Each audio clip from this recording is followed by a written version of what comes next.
चटकदार बाय मोहिनीमध्ये आपल्या सर्वांचे स्वागत आहे। आज आपण उपवासाचे थालीपीठ बनवलेले आहे। हे थालीपीठ आपण उपवासाच्या भाजणीपासून बनवलेले आहे। उपवासाची भाजणी कशी बनवायची याची रेसिपी आपल्या चॅनलवर अवेलेबल आहे। त्याची लिंक मी डिस्क्रिप्शन बॉक्समध्ये शेअर केलेली आहे, ती तुम्ही चेक करू शकता। हे थालीपीठ आपण उपवासाच्या भाजणीपासून बनवलेले आहे, त्यामुळे हे थालीपीठ खायला अगदी छान आणि खुसखुशीत लागतात। तर अशाच नवनवीन उपवासाच्या रेसिपी आणि पारंपरिक रेसिपी, गोडाच्या रेसिपी पाहण्यासाठी चटकदार बाय मोहिनीला सबस्क्राइब करायचं आहे आणि बेल आयकॉनवर क्लिक करायचं आहे, म्हणजे नवनवीन व्हिडिओज हे तुमच्यापर्यंत पोहोचू शकतील। चला मग तर आपण थालीपीठ बनवायला सुरुवात करू। थालीपीठ बनवण्याकरता सर्वप्रथम मसाला वाटून घ्यायचा आहे। तर मिक्सी जारमध्ये अद्रकचे काही तुकडे घालायचे आहेत, हिरवी मिरची घालूया, 1 चमचा जिरे घालायचे आहे आणि हे सर्व जाडसर वाटून घ्यायचं आहे। या ठिकाणी आपला मसाला वाटून तयार आहे। चला मग तर आपण पीठ भिजवायला घेऊ। उपवासाची भाजणी घ्यायची आहे, त्यामध्ये वाटलेला मसाला घालूयात, चवीनुसार मीठ घालायचं आहे आणि 3 बटाटे आपण उकडून आणि साल काढून घेतलेली आहे, तर ते हाताने स्मॅश करून घालायचे आहेत।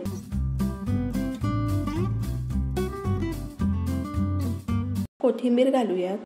जे जिन्नस तुम्ही उपवासाला खात नसेल ते नाही घातले तरी चालेल। बटाटा आपण उकडून घेतलेला आहे, त्यामुळे त्यामध्ये ऑलरेडी पाणी आहे। सुरुवातीला पाणी घालायचं नाहीये, बटाट्यामध्येच व्यवस्थित पीठ मिक्स करून घ्यायचं आहे आणि लागेल तसं नंतर पाणी घालायचं आहे।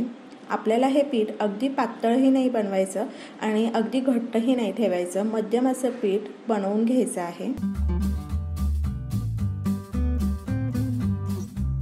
या ठिकाणी थालीपीठचं पीठ भिजवून तयार आहे। चला मग तर आता आपण थालीपीठ बनवायला सुरुवात करू।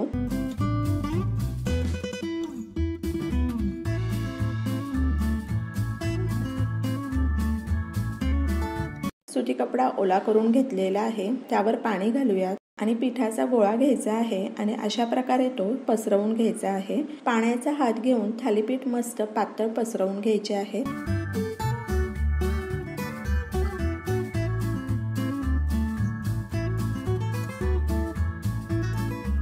छिद्र पाडूयात।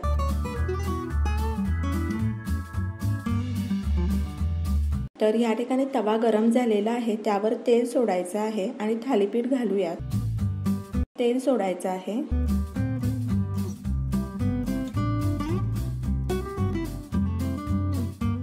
मंद आचेवर 5 मिनिटाकरता वाफ काढायची आहे। तर या ठिकाणी 5 मिनिट झालेले आहेत। तेल सोडून थालीपीठ पलटी करून घेऊ।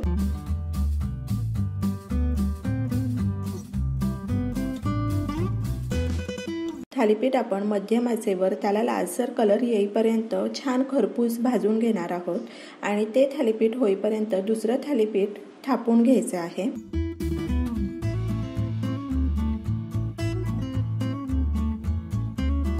तर या ठिकाणी थालीपीठ भाजत आलेलं आहे। थालीपीठ आपण जितकं छान तेल सोडून मध्यम आचेवर खरपूस भाजून घेऊ ना, तितकं ते खायला चविष्ट लागतं।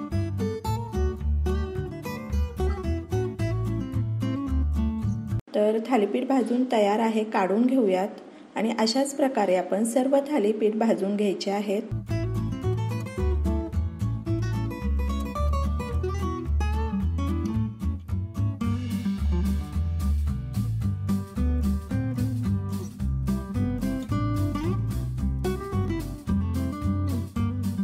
तर आपलं हेही थालीपीठ भाजून तयार आहे, काढून घेऊयात। तर अशा प्रकारे आपले खुसखुशीत उपवासाचे थालीपीठ तयार आहे। हे थालीपीठ तुम्ही दही बरोबर सर्व करू शकता किंवा उपवासाच्या हिरव्या चटणी बरोबर, दह्याच्या चटणी बरोबरही सर्व करू शकता किंवा हे थालीपीठ असेच खायलाही खूप छान लागतात। जत्रेमध्ये अशा प्रकारे तुम्ही थालीपीठ करून पहा आणि मला सांगा कसे वाटले ते। तर अशाच नवनवीन चटकदार रेसिपी, उपवासाच्या रेसिपी, गोडाच्या रेसिपी, पारंपरिक रेसिपी पाहण्यासाठी चटकदार बाय मोहिनीला सबस्क्राइब करायचं आहे आणि बेल आयकॉनवर क्लिक करायचं आहे, म्हणजे नवनवीन व्हिडिओज हे तुमच्यापर्यंत पोहोचू शकतील। आणि वेळात वेळ काढून तुम्ही माझी ही रेसिपी पाहिली तर त्यासाठी तुमचे खूप खूप खूप धन्यवाद। पुन्हा भेटूया अशाच एका नवीन रेसिपी बरोबर।